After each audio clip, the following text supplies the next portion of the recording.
En las crónicas de finales del siglo XII se decía que cuando Ricardo Corazón de León avanzaba hacia el campo de batalla, no llegaba un rey, llegaba un espectáculo. Sus estandartes brillaban más que las espadas y su presencia convertía cada guerra en un teatro de gloria y sangre. Sus enemigos afirmaban que luchar contra él era enfrentar una tormenta preparada con precisión. Ricardo no solo peleaba, diseñaba escenas, organizaba formaciones como si fueran actos y usaba la violencia para conmover, intimidar y fascinar. Nadie había llevado el arte de la guerra tan lejos como él. Pero detrás de su imagen heroica se ocultaba una verdad que pocos se atreven a mencionar. Sus campañas estaban llenas de decisiones brutales, demostraciones públicas y castigos calculados para impresionar a toda Europa. Esta es la historia del rey que convirtió la guerra en un espectáculo sin precedentes. Desde muy joven, Ricardo mostró una relación particular con la violencia. No la temía, no la evitaba. La observaba con una mezcla de fascinación y propósito. Nacido en 1157, creció entre dos mundos.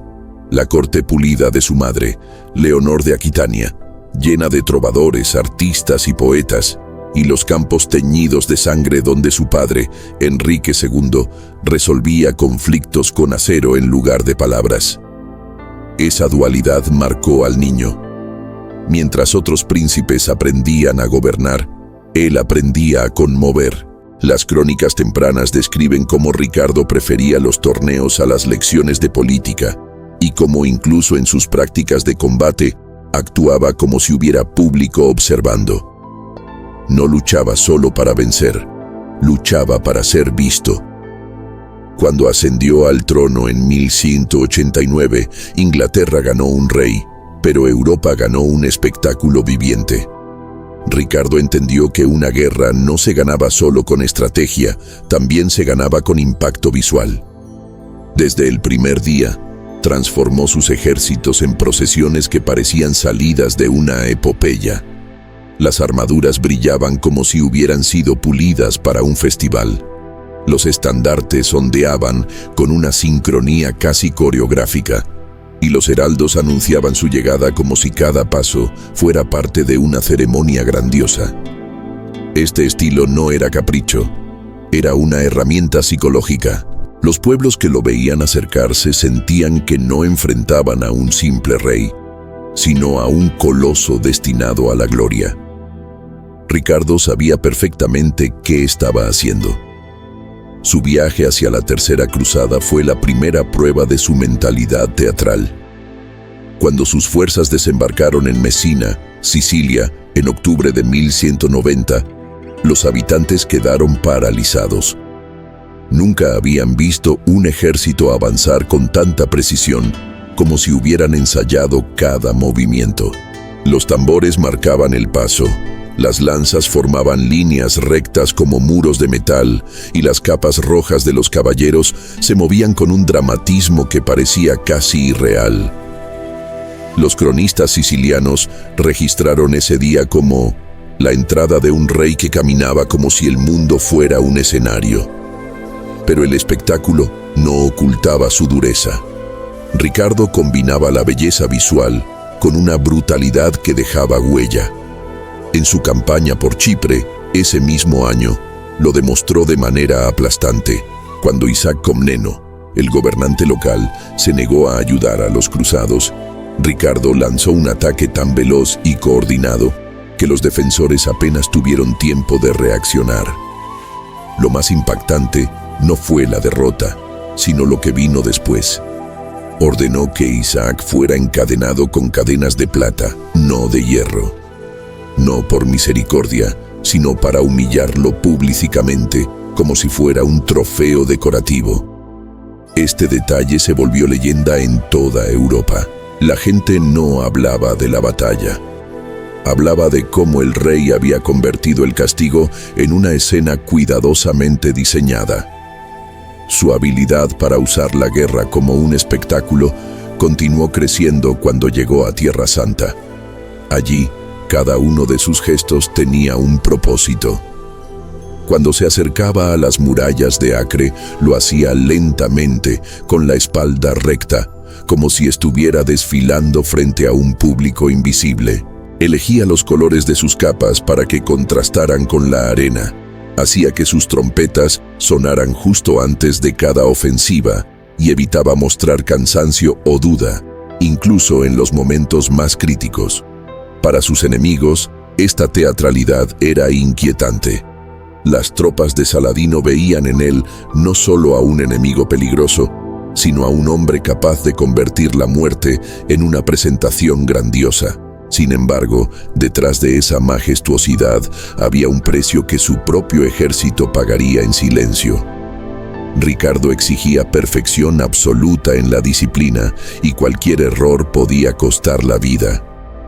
Cuando un grupo de arqueros ingleses rompió formación durante un ataque, ordenó que fueran castigados frente a toda la tropa. No ejecutados, sino humillados, expuestos durante horas como advertencia viva.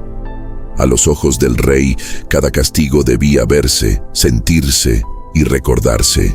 Él no gobernaba con miedo, sino con una mezcla de admiración y terror que mantenía a todos bajo su sombra. Mientras las murallas de Acre resistían día tras día, Ricardo ya no era visto únicamente como un monarca, sino como el protagonista de un drama épico que mantenía a toda la región en tensión constante. Cada movimiento suyo era calculado, desde la forma en que aparecía a caballo, cubierto con una capa carmesí que destacaba sobre la arena amarillenta, hasta la manera en que levantaba su espada para ordenar un ataque, siempre buscando que todos los ojos se fijaran en él. Los cronistas musulmanes de la época, como Ibn al-Athir, escribieron que Ricardo parecía disfrutar del escenario más que del combate. Pero lo que más inquietaba a sus adversarios era la combinación entre su teatralidad y su frialdad absoluta, una mezcla peligrosa que podía convertir una tregua en un espectáculo sangriento sin previo aviso. Fue en agosto de 1191 cuando esta dualidad alcanzó su punto más extremo. Tras semanas de negociaciones fallidas con Saladino, Ricardo tomó una decisión que marcaría su reinado para siempre: ordenar la ejecución pública de más de 2000 prisioneros musulmanes capturados en Acre. No lo hizo en secreto, ni de manera rápida. Mandó preparar un amplio espacio frente a las murallas, alineando a los prisioneros bajo el sol ardiente, vigilados por caballeros que mantenían una postura perfectamente rígida. De acuerdo con las crónicas cristianas, Ricardo se colocó en una colina elevada, desde donde podía verse cada detalle. Allí, inmóvil, observó la escena con una serenidad que heló el corazón de quienes estaban presentes. Para él, aquella ejecución no era solo un castigo, era un mensaje grabado en fuego para todos los que pensaran desafiarlo. El ambiente se volvió tan tenso que algunos soldados cristianos evitaron mirar directamente a los prisioneros. Otros, sin embargo, quedaron fascinados por la capacidad del rey para combinar decisión militar y espectáculo emocional. Y en medio de todo ese caos surgió un debate que llega hasta nuestros días. ¿Un líder así actúa por necesidad estratégica o por hambre de gloria? Quiero saber tu opinión. ¿Crees que Ricardo buscaba ganar la guerra o convertirse en una leyenda imposible de olvidar? Déjalo en los comentarios. Este tipo de historias despierta discusiones profundas y tu perspectiva también importa. Y si te apasiona descubrir la cara oculta de los reyes más temidos y admirados de la historia, suscríbete ahora mismo, porque lo que viene en este relato revela un lado de Ricardo que pocos conocen. En los días posteriores a las ejecuciones, el impacto psicológico fue devastador. Saladino reforzó inmediatamente las defensas, sabiendo que estaba ante un enemigo que no solo peleaba con la espada, sino también con la mente. Y mientras los mensajeros llevaban la noticia por toda Tierra Santa, la imagen de Ricardo se hacía más grande, más temida, más impredecible. La batalla de Arsuf, librada el 7 de septiembre de ese mismo año, demostró que el rey no solo sabía aterrorizar, sino también inspirar.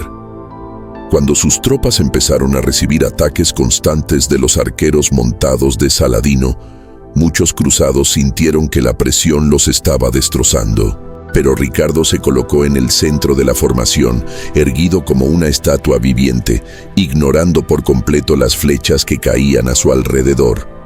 Su propio caballo, según algunas crónicas, recibió varias heridas, pero él no se movió ni un centímetro. Fue esa calma teatral, casi inhumana, la que sostuvo a los cruzados hasta el momento en que él decidió contraatacar. Y cuando por fin levantó su espada para dar la orden, lo hizo con un movimiento lento, deliberado, como si estuviera señalando el inicio del acto final de una obra grandiosa. El choque entre ambos ejércitos fue brutal, pero la moral de los cruzados cambió en un instante. Sentían que seguían a un hombre bendecido, destinado a vencer. Ese día, más que una victoria militar, Ricardo consiguió lo que más deseaba: consolidar su imagen de rey invencible. Tras la victoria en Arsuf, la figura de Ricardo alcanzó un nivel casi mitológico entre sus seguidores.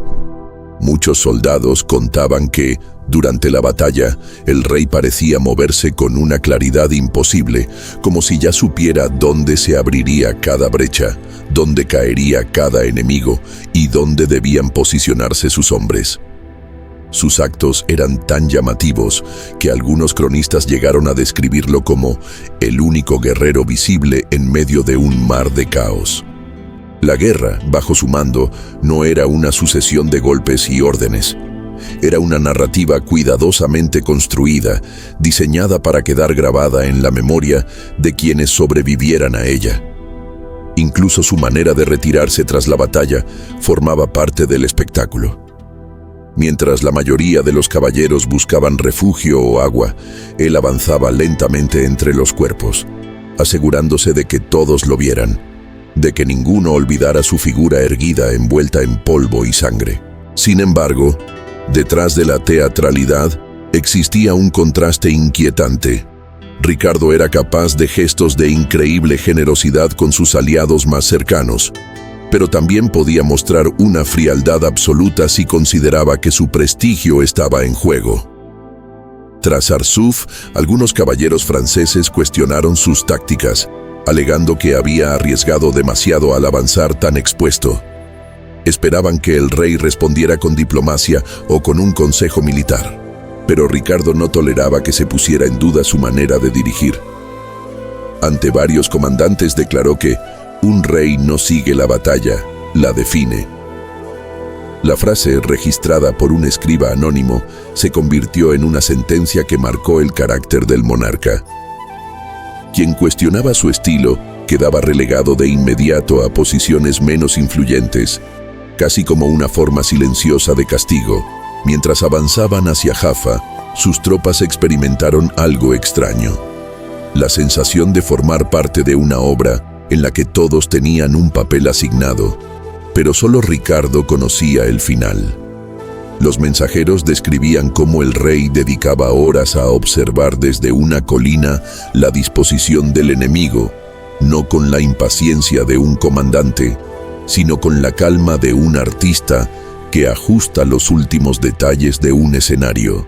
Cada combate próximo era para él otro acto, otra oportunidad de demostrar que la gloria era algo que podía modelarse con disciplina, arrojo y un dominio absoluto de la percepción ajena.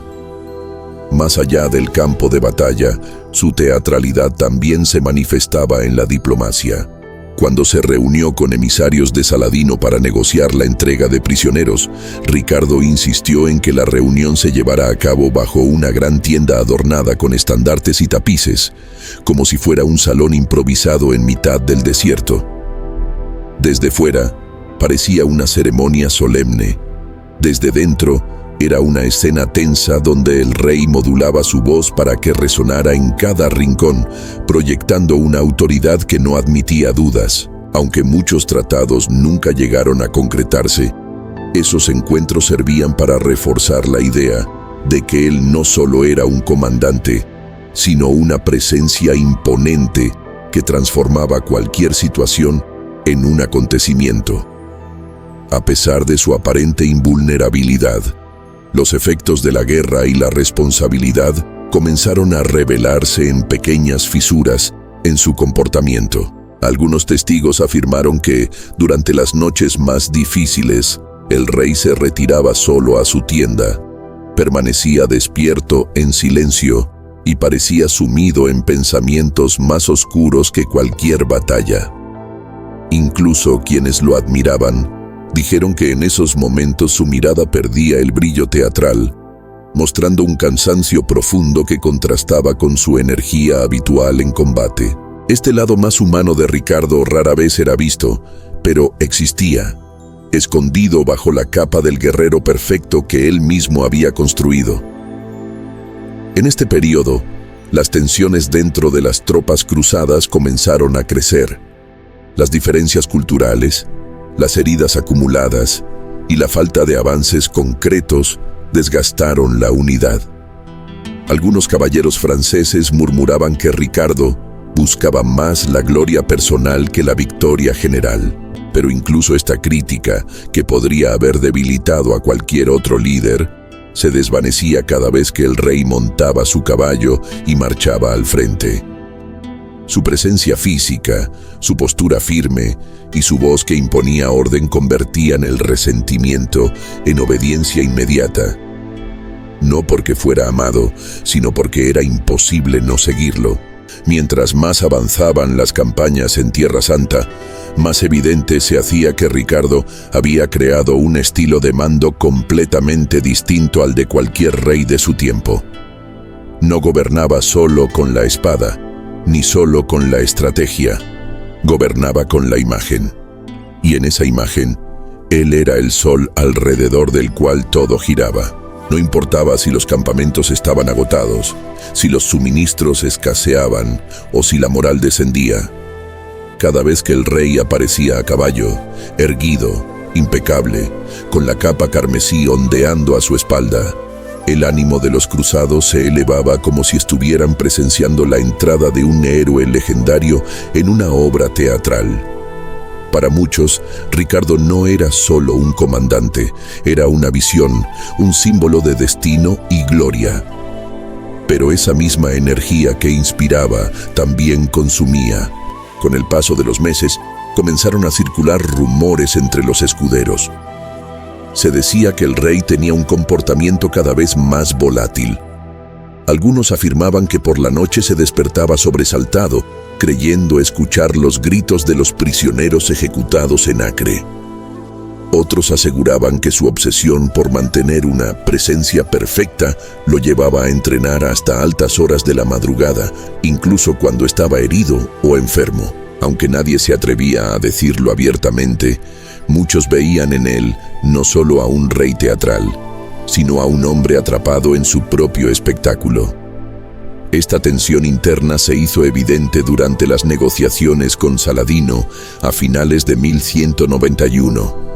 Los intentos de tregua se interrumpían constantemente debido a discusiones sobre prisioneros, territorios y rutas de peregrinación. En uno de esos encuentros fallidos, Ricardo decidió sorprender a todos con una demostración que nadie olvidaría. Reunió a varios centenares de caballeros y organizó un desfile militar en pleno desierto, haciendo que sus tropas avanzaran en silencio absoluto, en líneas perfectas, con sus lanzas brillando bajo el sol. La escena no tenía propósito militar evidente, era puro impacto emocional. Incluso los emisarios musulmanes quedaron impresionados por la precisión casi sobrehumana del ejército. Y antes de seguir, quiero hacerte una pregunta a ti directamente. ¿Crees que la grandeza de un líder se mide por sus victorias o por la forma en que hace que los demás crean en él? Deja tu opinión en los comentarios.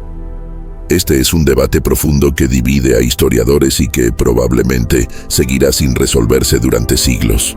Y si esta historia te está atrapando tanto como a quienes estudiaron estas crónicas, Suscríbete ahora mismo, porque lo que viene en el siguiente bloque revela un lado final de Ricardo que rara vez se cuenta. Tras este espectáculo en el desierto, Saladino comprendió que Ricardo no era un enemigo tradicional. No esperaba simplemente ganar territorio o dominar rutas comerciales. Buscaba consolidar un legado, un lugar en la memoria colectiva, y eso lo hacía aún más peligroso. Aún así, ambos líderes compartían algo inesperado: respeto mutuo. Se admiraban como adversarios capaces de grandes hazañas, aunque jamás se encontraran cara a cara. Esa relación construida desde la distancia dio lugar a episodios curiosos, como cuando Saladino envió fruta fresca y hielo a Ricardo mientras éste se recuperaba de una fiebre. Fue un gesto de cortesía entre dos titanes que sabían que su rivalidad trascendía el campo de batalla. Sin embargo, incluso esa cortesía no era suficiente para ocultar la realidad. El desgaste emocional y físico estaba erosionando al rey.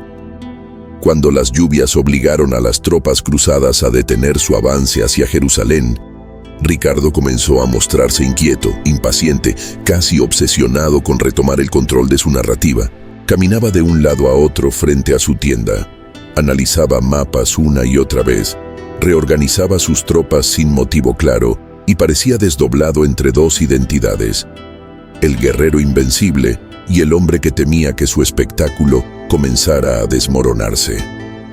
Fue en esos días oscuros cuando varios soldados contemplaron un comportamiento perturbador. El rey, según testimonios conservados por cronistas franceses, se detenía durante horas a observar el horizonte, como si esperara que una visión divina le indicara el siguiente acto de su guerra. Algunos decían que hablaba solo, murmurando frases en las que mezclaba gloria, destino y muerte. Otros aseguraban que había noches en que la luz de su tienda permanecía encendida hasta el amanecer, y que dentro de ella se escuchaba el sonido metálico de su espada, como si entrenara compulsivamente, intentando ahuyentar un fantasma que solo él podía ver.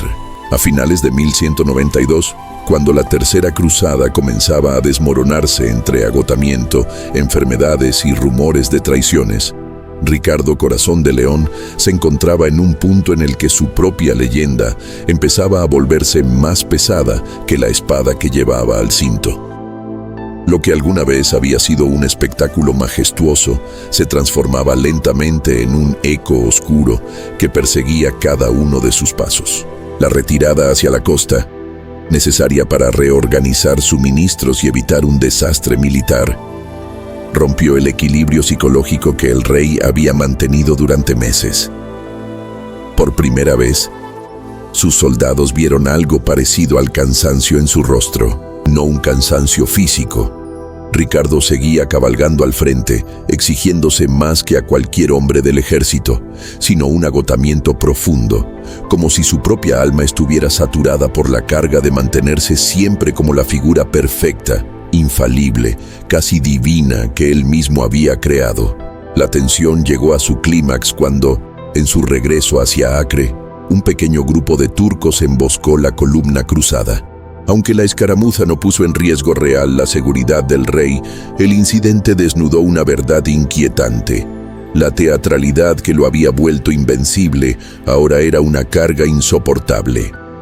Ricardo reaccionó con una violencia desproporcionada, liderando él mismo un contraataque que dejó a varios enemigos muertos y a sus propios hombres confundidos por la furia desatada en cuestión de segundos. Lo que antes había sido un espectáculo calculado, empezó a parecer un estallido emocional sin control. Los cronistas mencionan que, tras aquel ataque, el rey pasó horas en silencio, sentado frente al mar, observando el movimiento de las olas como si buscara en ellas una respuesta que nunca llegaba. La situación se volvió aún más delicada cuando Ricardo decidió abandonar definitivamente la campaña y regresar a Europa. Para muchos, su salida fue una renuncia amarga. Para él, era la única forma de preservar lo que quedaba de su identidad. Pero incluso esa decisión estuvo envuelta en circunstancias dramáticas. Durante su viaje de regreso, una tormenta obligó a su barco a desviarse hacia las costas del Adriático. Allí, disfrazado para evitar ser reconocido por enemigos potenciales, cayó prisionero de Leopoldo de Austria, un hombre que nunca olvidó la humillación pública que Ricardo le había hecho durante la cruzada. El rey, que había transformado la guerra en un espectáculo, terminó convertido de repente en el protagonista de un drama completamente distinto. El del prisionero célebre que todos querían intercambiar, juzgar o explotar. Durante su cautiverio, los relatos de quienes lograron verlo describen una dualidad sorprendente. Por un lado, seguía siendo el mismo Ricardo majestuoso, de postura firme y mirada penetrante. Por otro, su voz estaba impregnada de una melancolía que nunca había mostrado.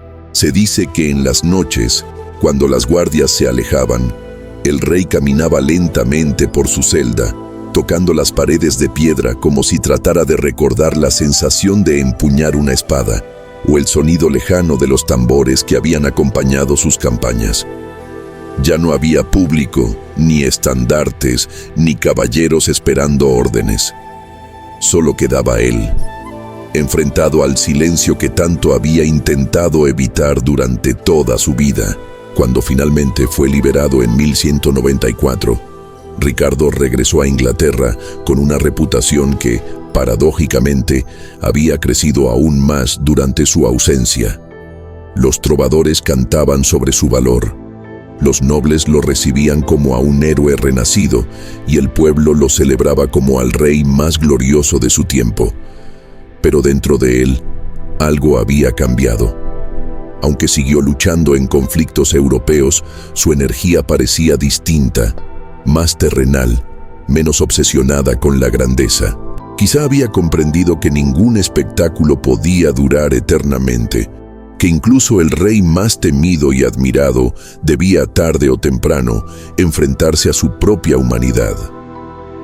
Ricardo murió en 1199 durante el asedio de Chalus, alcanzado por una flecha que no provino de un ejército poderoso ni de un gran enemigo, sino de un defensor cualquiera.